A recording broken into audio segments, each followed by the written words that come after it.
Imagine the world turned upside down. Ibrahim Traoré, the soldier who commands armies, walks into a prison disguised not as a leader, but as a prisoner. His uniform swapped for ragged clothes, his name erased by silence. Why would the man who changed Burkina Faso risk everything to hide behind bars? Because some truths only come alive in darkness. Inside the cold, damp cell, Traoré did not find enemies.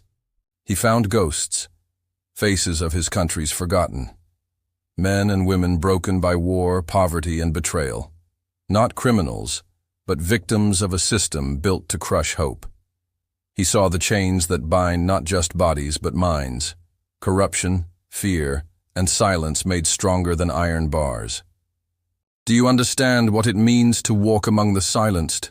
To see through the eyes of those who have lost everything, to hear whispers of pain that no one dares speak aloud. The prison was a world apart, a world where justice was a lie and power was nothing but a shadow. Here Traoré watched the quiet rebellion of spirits. Men who had once held dreams now reduced to shadows. Women whose voices were crushed under heavy boots. One prisoner told him, "They do not fear us. They fear the truth we carry inside." Traoré listened. He understood. This was not a place to punish bodies, but to bury hope.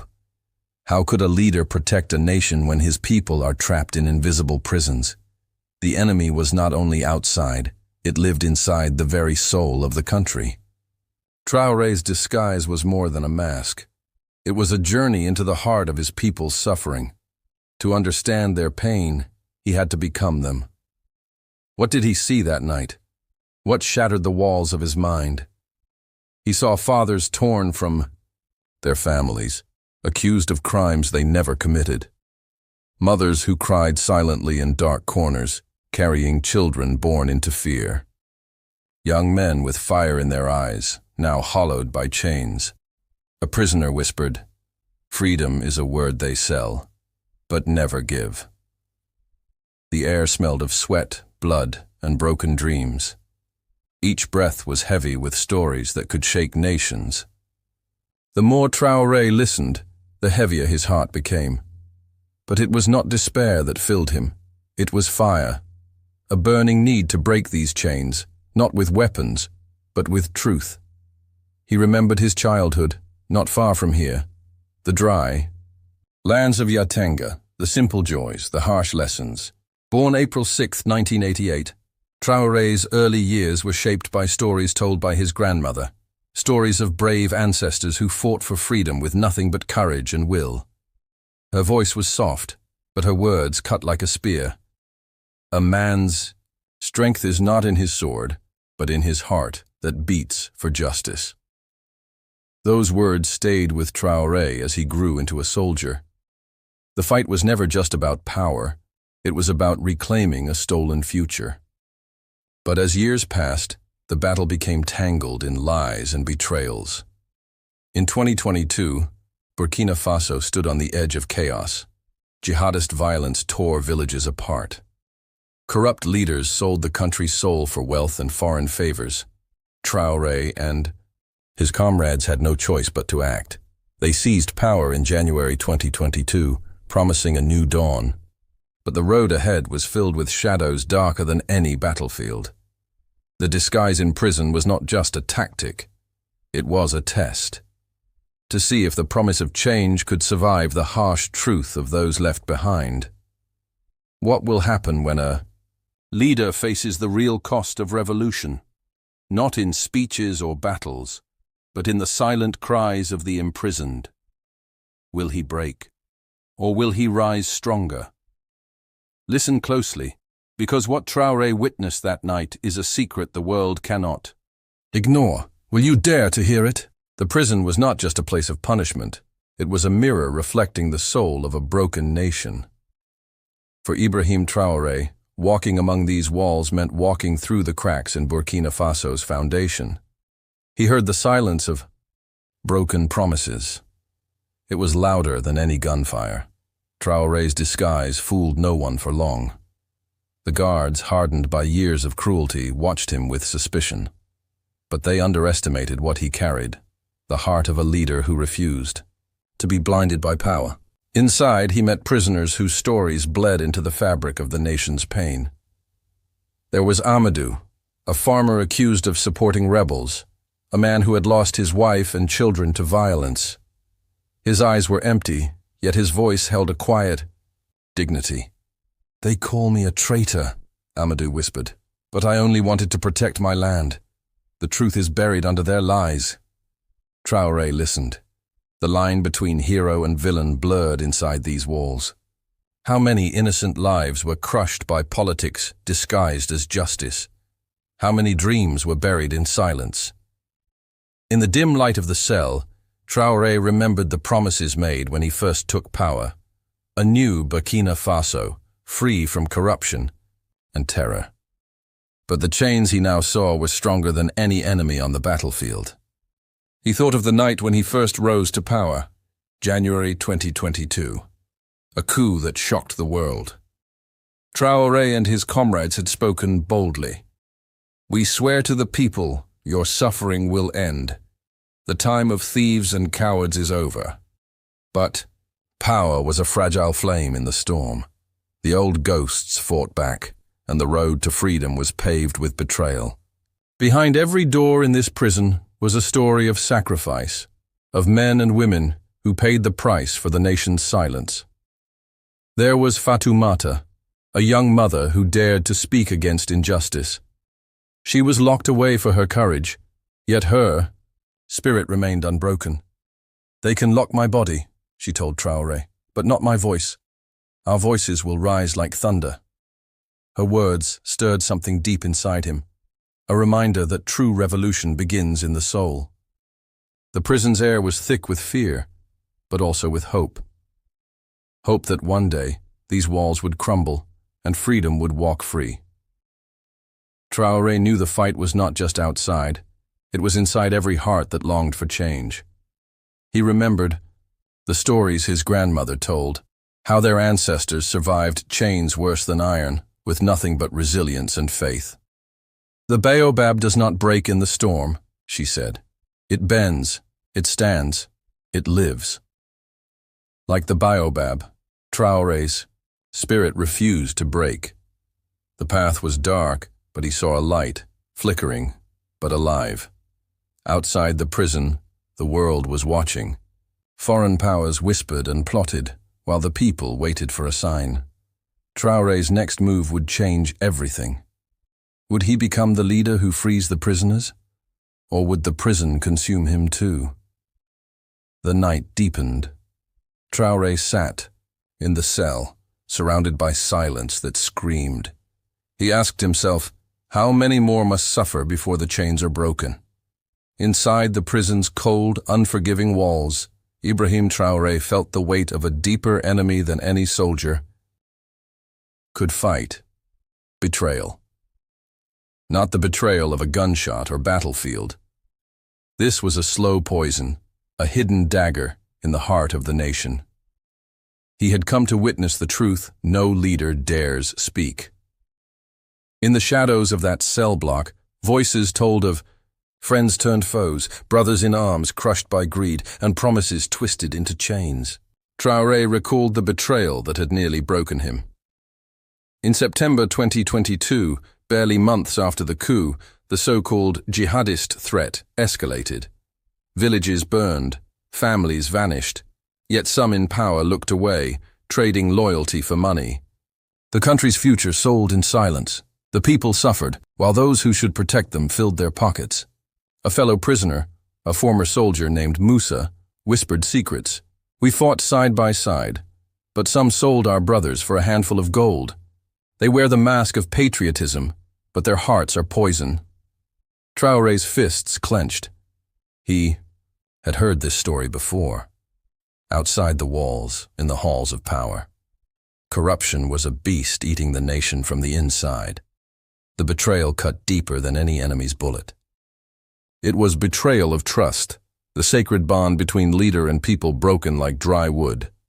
He remembered his own speech on August 6, 2022, before the Economic Community of West African States, ECOWAS. We will restore dignity to our people. We will end the cycle of violence and corruption. But how to deliver hope when betrayal hides in every shadow? Inside the prison, he saw the faces of those betrayed, eyes hollow, dreams crushed. One man, an old village chief, told a story of betrayal passed down like a curse. Once, a lion trusted the fox to guard the den. The fox opened the gate for hunters. That night, Traoré knew the hunters were not just outside the prison, they were inside the country, inside the government. Yet, amid the betrayal, he found unexpected courage. Fatoumata, the young mother imprisoned for speaking truth, said quietly, "Betrayal is a wound, but from wounds, the strongest trees grow." Her words were fire in the darkness. They reminded him why he came here, to listen, to learn, and to fight not just with weapons, but with truth and courage. How do you rebuild a nation when the foundations are poisoned? How do you lead when betrayal is your closest enemy? Traoré's mind raced with these questions. The prison was more than a place of punishment. It was a crucible testing his soul. He thought of the legends his grandmother told, of warriors who faced impossible odds. The river that cuts through the rock does so not by force, but by persistence, she said. Like the river, Traoré realized, change would come not through sudden strike, but patient, relentless flow. But the night was still young. The secrets he uncovered would soon shake the very heart of Burkina Faso. Because what he learned in that prison cell was not just a tale of betrayal, it was a prophecy. A prophecy that only he could fulfill. Will he rise to break the cycle, or be swallowed by it? The prison's silence was heavy, thick enough to crush the soul. In that silence, Captain Ibrahim Traoré heard the stories the world tried to forget. Voices muffled by fear, crushed by lies, lost to history. He sat among those forgotten, feeling the weight of their silence like a mountain on his chest. In the darkness, a man named Sekou spoke softly. "We were the soldiers of peace, but peace was never ours. They locked us away not because we sinned, but because we remembered too much." Traoré's heart tightened. Sekou's words revealed a secret prison within the prison, a place where memories were chains and truth was the crime. How long could a nation survive with its truth buried in silence? How many souls had been sacrificed to keep the lies alive? Traoré thought of his own path, how he'd fought to break the silence outside, only to find it deep inside these walls.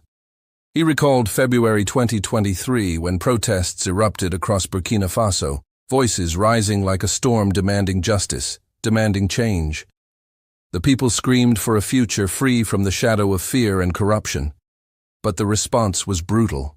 Guns silenced the streets, and the world looked away. "You cannot build a future on the bones of the past," Traoré whispered to himself. But the bones were everywhere. In every prison cell, every broken family, every shattered dream. He closed his eyes and saw the faces of children who would never know peace, of mothers who wept alone in the night. The prison was more than a building. It was the heart of a nation wounded by silence. Traoré remembered the wisdom of the griots. Words are the medicine of the soul, but silence is the poison. Inside the cell, he made a promise to become the voice for those silenced, to break the chains of fear. But how? He knew that real change demanded sacrifice, more than speeches or battles. It demanded facing the darkest corners of the soul. Outside, the world was watching, but not seeing. Foreign powers whispered deals in shadowed rooms. The rich grew richer, and the poor sank deeper into despair. Traoré's vision was clear. A Burkina Faso where no one was invisible, where silence would be shattered like glass. That night, he sat among prisoners who had given everything for truth. Their courage became his fuel. He felt the fire of revolution, not the fire of destruction, but the fire of rebirth. He whispered, The baobab's roots grow deep in storms. So must we. The dawn was near. Traoré's mission was no longer a secret. What he had seen, heard, and felt would ignite the soul of a nation. But the battle was just beginning. Can a man carry the weight of a nation's silence and still rise? Will truth be louder than the guns that try to kill it? The sun rose slow, almost hesitant, as if afraid to shine on the truths hidden in that prison. Captain Ibrahim Traoré stood quietly by the bars, eyes locked on the courtyard. But it wasn't the guards he watched. It was the eyes, cold, sharp, calculating, of the man who had betrayed Burkina Faso from within. General Douamba. He wasn't wearing stars or medals here. He wore plain clothes, just another face among the prisoners. But Traoré knew. He had heard the whispers in the dark. The general traded weapons for silence. He promised villages safety, then handed them to terrorists. He fed our people to foreign hands for a seat at their table. And now, he was here, but not as a prisoner.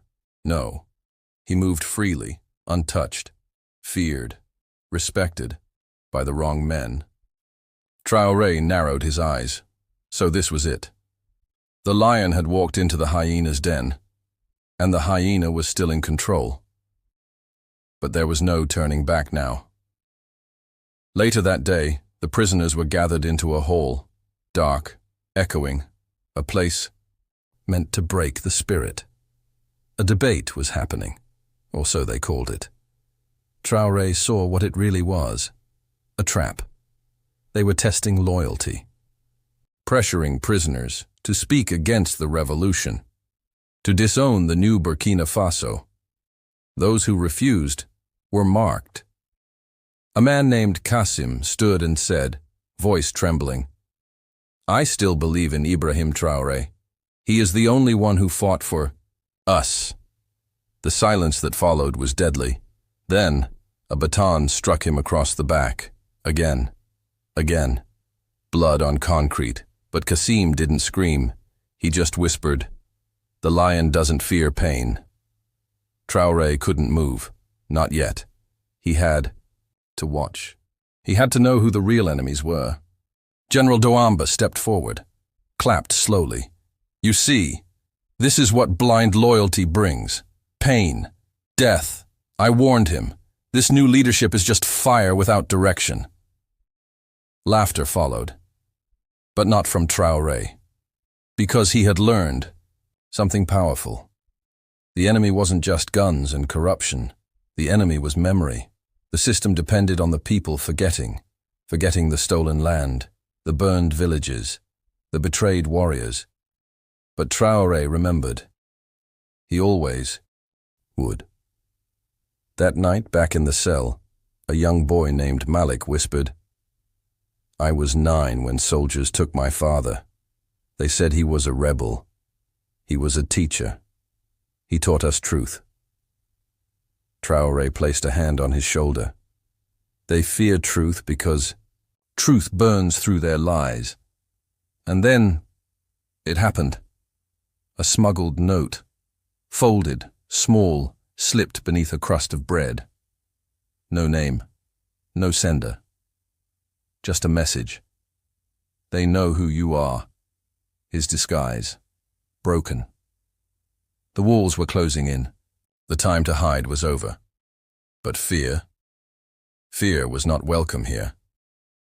Traoré stood in the dark and whispered to himself, his voice like a prayer and a war cry. Let them come. Let them try. A man who has walked among the broken cannot be broken. The revolution wasn't outside anymore. It was here, inside these very walls. If they know who he is, will he make it out alive? Will the truth die with him, or rise with him? They knew. He could feel it now. The shift in how the guards looked at him. The way whispers died when he walked past. The disguise was gone. Captain Ibrahim Traoré, son of the soil, voice of the voiceless, was no longer hiding. He had entered this prison as a ghost. Now they stared at him like he was a storm. That night, the door to his cell creaked open. 2 guards entered. No words, no mercy. He was dragged through a corridor of shadows, each wall etched with the screams of those who had never returned. They took him to the room that didn't exist on blueprints, the room where secrets were erased permanently. It smelled of rust, sweat, and regret. Chains hung from the ceiling like cursed vines. A single light bulb flickered above, dying just like the hope they thought they could kill. And there he stood, General Douamba, smiling, calm, like a man who thought he'd already won. So, Captain, you wanted to see what the inside looks like. Tell me, do you still believe in the people? Traoré looked at him, eyes like sharpened stone. I didn't come here to see, I came here to listen. And what I heard was truth. You can't unhear truth, General. Douamba's smile faded. Then you've signed your own death. But Traoré didn't flinch. Because he knew something Douamba didn't. When a man is ready to die for truth, you can't kill him. You can only bury his body. But his voice, that echo lasts for centuries. The guards moved in.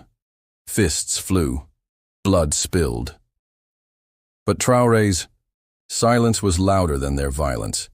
They beat him, not to destroy his body, but to break his will. But his will was older than their system. His strength came from generations that never surrendered, from grandmothers who hid rebels under their floors, from griots who sang truth in whispers, from children who learned to resist before they learned to read. On the 7th blow, he smiled through blood. This pain is nothing compared to what my people feel every day. One of the guards hesitated. His hand trembled. Traoré saw it, the doubt, the seed of awakening, and he knew. The fire was spreading. Days passed. Or maybe hours. Time didn't matter anymore. What mattered was what came next. Because while they thought he was isolated, forgotten, the streets were rumbling. A prisoner named Awa had smuggled word to the outside. Awa, whose brother had died for a lie. Awa, who memorized names, faces, crimes, then sent them through secret tunnels carved in silence. The people began to whisper, "They've captured him. They're torturing him. We must rise." In Ouagadougou, the capital, something unthinkable began. Soldiers refused orders. They turned their rifles upside down, the ancient symbol of peace in times of war. And they marched, not against the people, but with them. The foreign embassies panicked. The radio stations were jammed. But still, one voice rose through static. It was a woman, her voice shaking. A journalist in hiding. "He is in there. They want to silence him, but we are many, and we will be loud." Back in the prison, Douamba was losing control. He screamed orders. Prisoners stopped obeying. Guards disappeared into the crowd, and Traoré, beaten, bleeding, stood. Not because his body wanted to, but because his spirit refused not to. He leaned against the wall and whispered to the dark, "You tried to bury me, but you forgot. I am a seed." That was the moment everything changed. From within that cursed prison, a new Burkina Faso was born. Not with speeches, not with weapons, but with unbreakable truth. Will the world believe him when he returns? Or will they fear what his survival means? They said it couldn't happen. They said no one walked out of that prison alive. Not with secrets, not with a soul. But they forgot one thing. You can't imprison a man whose mind is free. The gates creaked open, and through the dust and disbelief, he walked, blood drying on his face, bones aching, eyes burning. Ibrahim Traoré, no longer disguised, no longer silent, and the world stood still. The guards who once beat him disappeared. Some fled into the hills. Others turned themselves in, whispering, "We didn't know. We didn't know it was him." But the people knew. From rooftops to radio waves, one word spread like wildfire across Burkina Faso. He survived. Mothers wept. Fathers clenched fists. Children climbed trees just to glimpse the man who had returned from the belly of the beast. And he didn't speak. Not yet. He stood on the steps of the prison, the same place where men were tortured into silence, and looked out at the crowd, tens of thousands, some with tears, some with rage, all with hope. Then, finally, he spoke. They wanted me to believe that silence was safer, that comfort was better than truth. But I have seen what silence costs. I have seen the price our people pay while others dine on our despair. So I stand before you today, not as a president, not as a captain. I stand before you as a witness. The crowd roared, but he raised his hand, not to celebrate, to warn. This is not the end. This is the beginning of a war without bullets, a war for memory, for dignity, for sovereignty. And then came the moment no one expected. He pointed back to the prison. This place, this building behind me, will never torture another soul. From today it becomes a museum of betrayal, of resistance, and of rebirth. Tears fell, but they were not tears of weakness. They were tears of return, tears from mothers who had lost sons, from sons who had lost fathers, from a land that had lost itself and was finding its face again. Journalists came, cameras blinked, microphones reached for his words. But Traoré ignored them. He walked through the crowd, touching hands, locking eyes, listening to pain. Because this victory wasn't about him. It was about them, all of them, but far away, in a dark room lit by satellite screens and foreign flags. They watched, and they knew. This man is not just a local leader anymore. He is becoming a symbol, and symbols are dangerous. They couldn't kill him in a prison. But now, they would try to destroy him with doubt, with disinformation, with distraction. Yet Traoré, the lion who had tasted the jaws of the system, was already preparing for the next war, the war of narratives. Back in his office, simple, grounded, untouched by gold, he gathered his advisors. He spoke with the fire of the ancestors, but the strategy of a chess master. We must own our story. If we don't tell it, they will twist it. We will teach children the truth in school, not just the lies in textbooks. We will honor the martyrs, not just build statues for men who betrayed us. And then he wrote a speech. Not for cameras, not for the West, for his people. It ended with one line, now carved in the minds of a nation. I did not escape prison to be free. I escaped to remind you that you were never slaves to begin with. But the world isn't done with him yet, and his next enemy wears a suit and smiles on TV, in the soft-lit halls of global diplomacy, where gold chandeliers hang above empty promises, where words are weapons and handshakes are poison.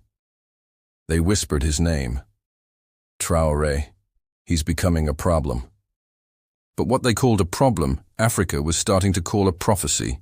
He had survived the prison, he had silenced his betrayers.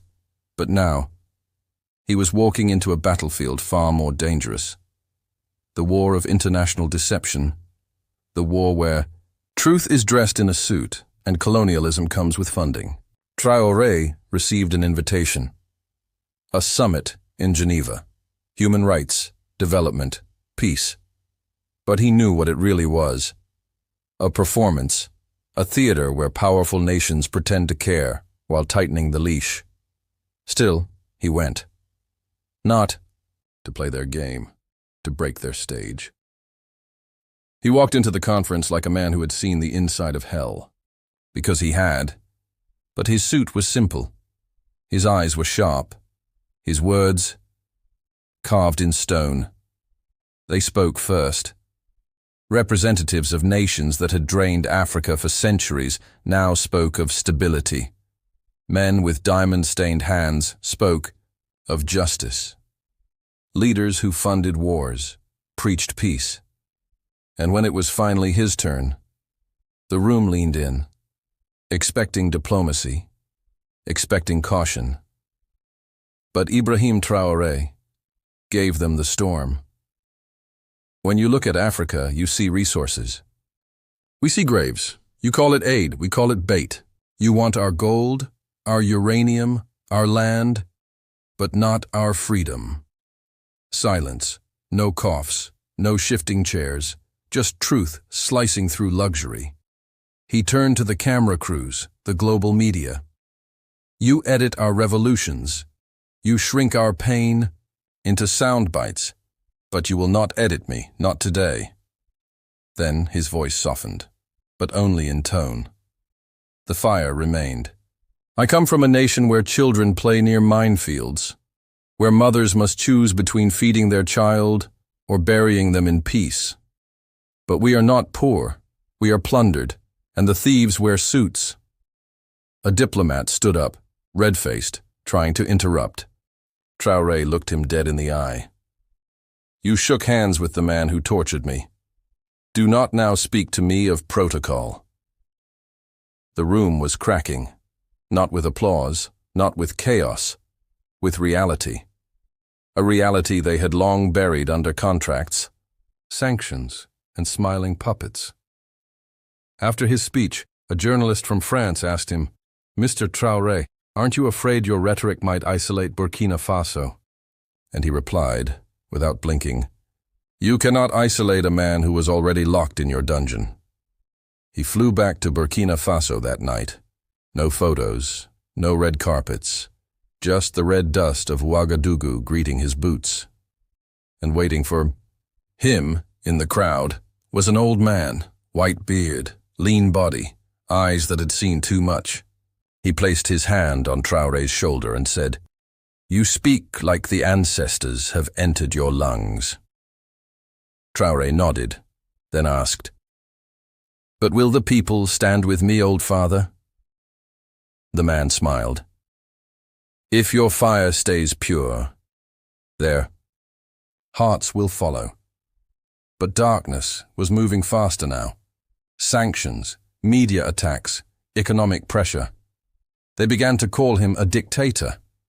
The same man who ate rice with soldiers, who refused to sleep in the palace. But the Western machine does not fight with bullets first. It fights with words. It creates chaos with labels. It kills revolutions by changing the story. And so, Traoré did something unthinkable. He opened every national broadcast station for 1 week, letting farmers speak, miners speak, women speak, letting the people write their truth, live. One woman, face wrinkled by time, held up her empty wallet and said, He may not have filled this yet, but for the first time, I feel like a human, not a harvest. And across Africa, from Bamako to Bujumbura, the youth began to whisper, What if we all had a Traoré? What if the chains we feel are not unbreakable? In Paris, in Washington, in London. The fear was not that he would fail. The fear was that he might win. Because if one African nation rises, the others will remember how to stand. He wasn't a president anymore. He had become a symbol. A spirit that walked barefoot into the fire and came out wearing scars like armor. They tried to silence him with headlines, with sanctions, with whispered threats in diplomatic corridors. But they forgot one thing.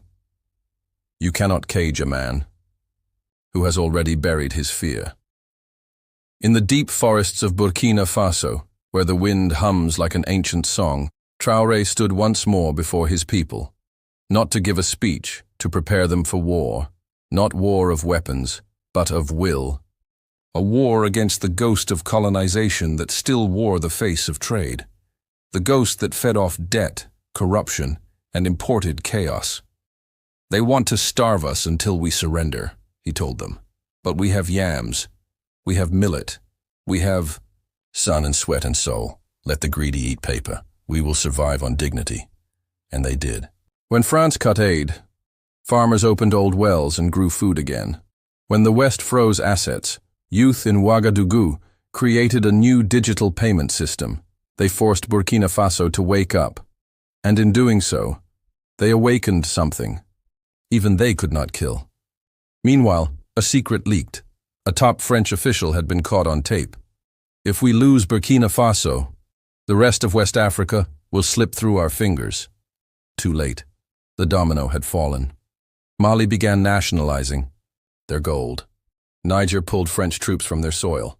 Senegalese students started mass protests calling for full independence. Africa was no longer asking. Africa was removing the mask.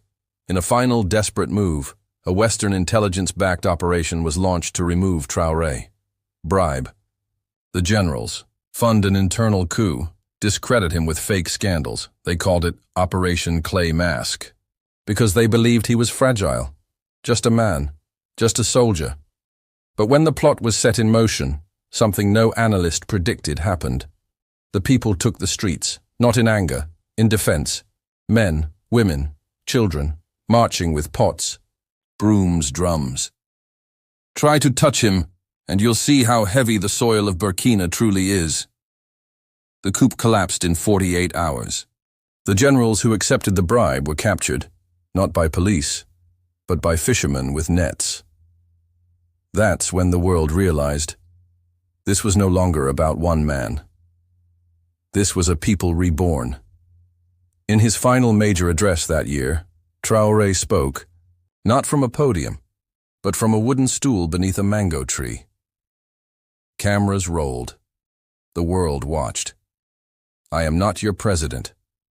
I am your echo. Every ancestor who died in chains, every farmer who never got paid for his gold, every child buried by bullets bought with our own money, they speak through me. They told me to choose peace. I chose truth, because truth is the only peace that lasts. He paused, looked up at the sky and smiled. And if they kill me, let it be known, they did not kill a man. They woke a continent. And the griots, the ancient truth keepers, began singing again. Songs not of slavery, not of pain, but of awakening. From Nairobi to Lagos, from Dakar to Kinshasa. New leaders emerged, not in suits, but in schools, in farms, in the streets. The flags were still different, but the heart was one. Africa had remembered who she was. And Ibrahim Traoré, he vanished for a time,